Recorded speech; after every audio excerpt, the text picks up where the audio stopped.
just beautiful. There's a guy playing the handpan right here in front of the meditation center. I spent 10 days in a silent retreat at Tushita Meditation Center. Tushita is a center for the study and practice of Buddhism from the Tibetan Mahayana tradition. To study about Buddhist philosophy is to study about yourself. During our course, our experienced teachers explained Tibetan Buddhist philosophy and meditation from a modern perspective, giving us instructions in order to help us apply this ancient wisdom to increase peace, happiness, and compassion in our day-to-day life. The Introduction to Buddhism course is equally appropriate for beginners and those with some background knowledge. The schedule is not as strict as Vipassana, so we had several teaching sessions per day where we could ask questions, meditations spread out throughout the day, and also 1-hour discussion groups to discuss the philosophy that we were taught for the day. You are allowed and encouraged to practice yoga or movement in your free time, and also to borrow Dharma books from the library. Tushita is a beautiful, peaceful center surrounded by pine forests with really nice facilities and, yes, the most delicious food. I've been wanting to do a silent retreat for a while now, but it just never happened. I tried to apply to Vipassana in Spain a few times, but I never could get a spot, and I'm actually really glad that I didn't start with Vipassana. And I really also enjoyed the more gentle approach to this retreat. I've been studying and practicing and meditating for many years, but my knowledge was very fragmented. And so now I feel like I have a clear picture and at least an understanding. Why am I doing the things that I'm doing, and what to do next. Buddhism is, of course, not the only path. There are many paths in this life, and there's no ultimate truth, I believe, but they just really resonated with the philosophy and the practices. So yeah, I hope I can inspire some curiosity in this philosophy, or at least some interest in meditation. Take whatever resonates with you, whatever feels true for you. Initially, I thought that silence will be challenging for me, and perhaps it was to quiet my mind in just first few days. I was kind of looking for things to do constantly, because yeah, that's what we're used to do. We live in a very dynamic world, and I myself am always somehow busy, or I keep myself busy, and so always on the move, always social, and so it was really nice for me to slow down, and actually silence was really magical. I spend a lot of energy on talking and on activities, and I myself am guilty of this. I love to talk. So this was a really good practice for me to slow down and just to observe more my internal world, and how I change, how I calm down if I don't have to speak so much and not to be so much in social.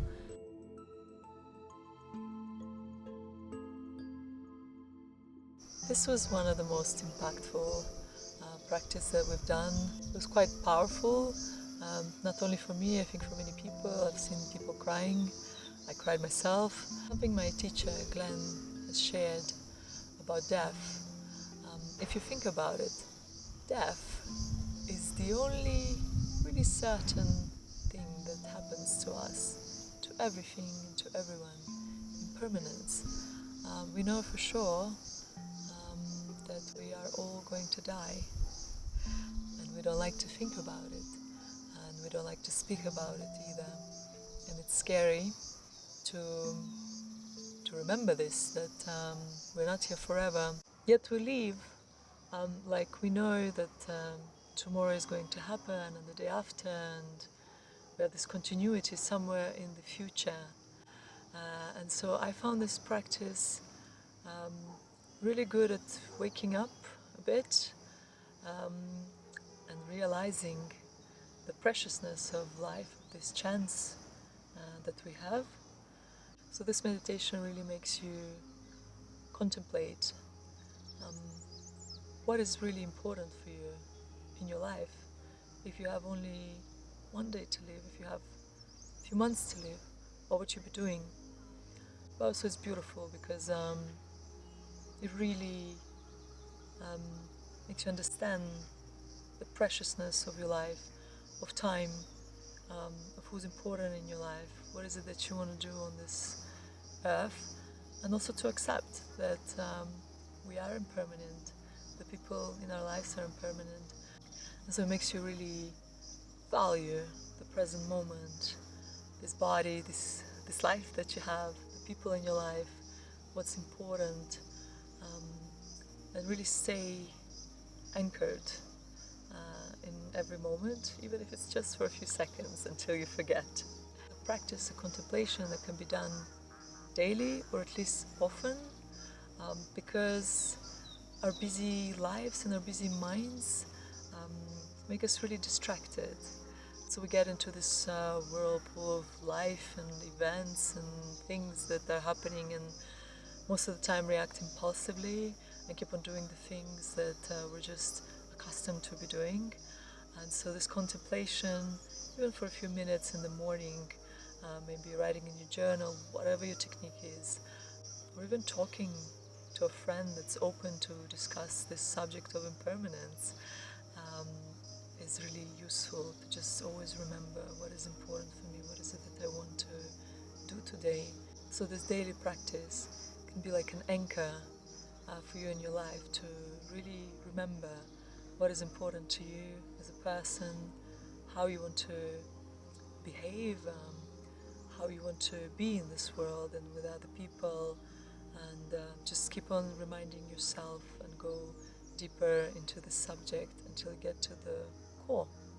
It's also wonderful to contemplate the preciousness of life, just how magnificent this body is, how it functions, how it's a miracle by itself, how we came on this earth. And I know the world is how it is, but it's also looking always for the positive and how you can contribute positively into your life, to other people, into the world. We have a pandemic in today's society of low self-esteem, of people feeling bad about themselves, about the world, of victimhood. And your mind is like a garden. And so if some seeds were planted into it when you were not aware, some ideas, some beliefs that are not even yours, but you carry them through life because you were educated like this, something happened to you, you saw it on the news, and that's how you see the world. And so it's really important to cultivate, again, often in contemplation or meditation practice. There's many practices that you could choose from, but the idea is really cultivating that's really all-encompassing loving kindness and compassion towards other people and the world, and of course towards yourself.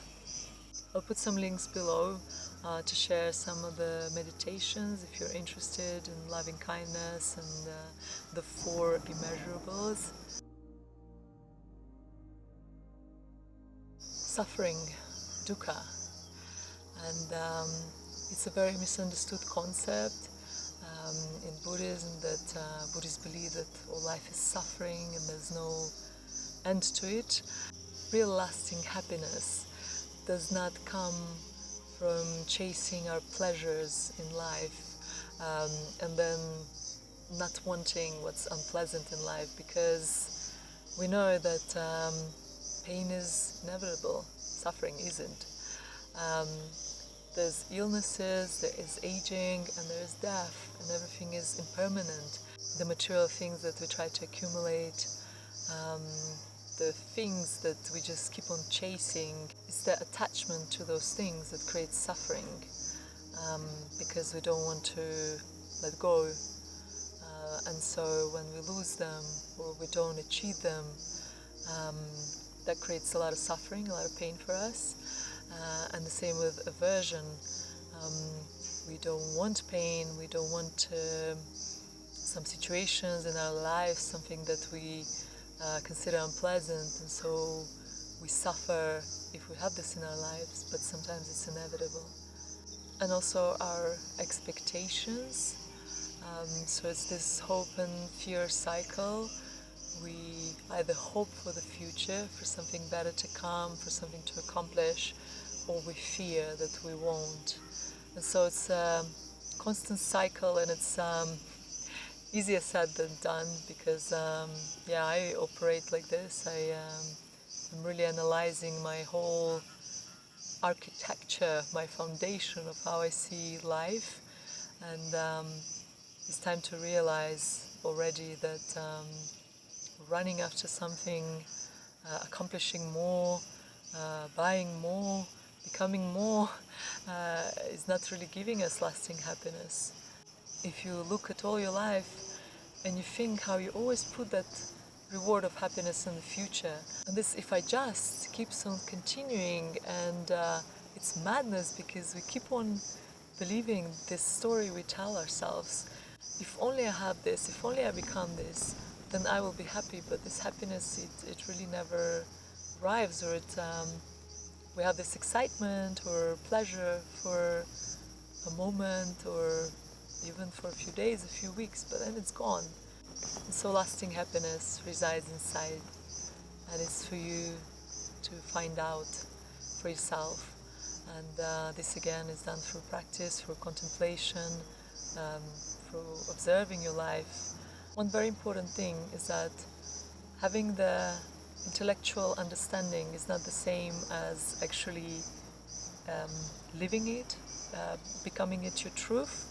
So we have so much information available nowadays, and we keep on reading these things. I'm sure you've heard of this concept that happiness is inside, and that don't look into the future, and it's all now. But are we living this way? Is it truth that's internalized? And so this can only be done through actually spending some time and contemplating and meditating on this subject.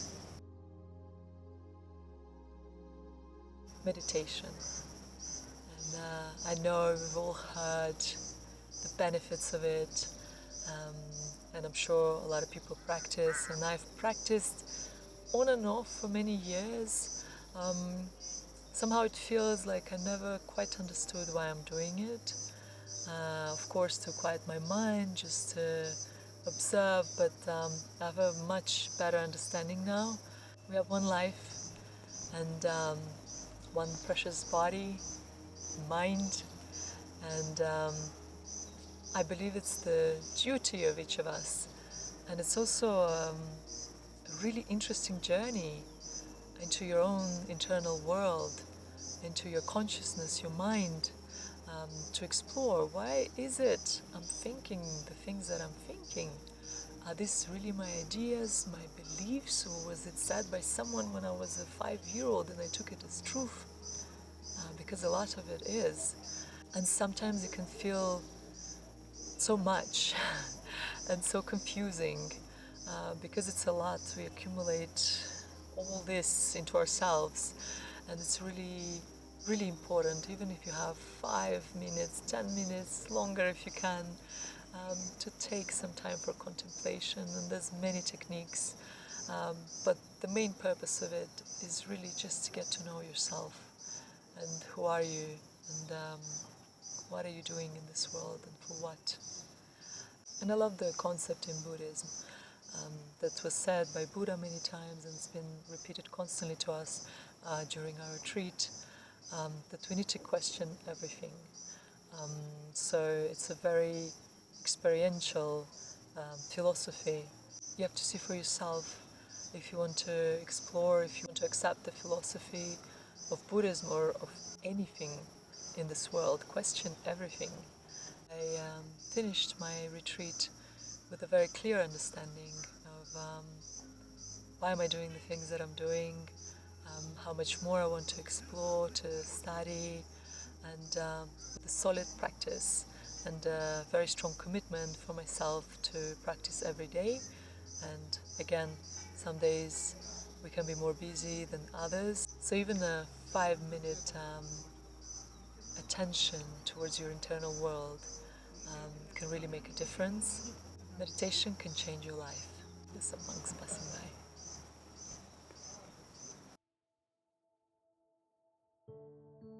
I feel so much gratitude for traveling here to discover this place in India where Dalai Lama is. And we actually took one of the days during our retreat because His Holiness Dalai Lama was giving a teaching in his temple, and we all went.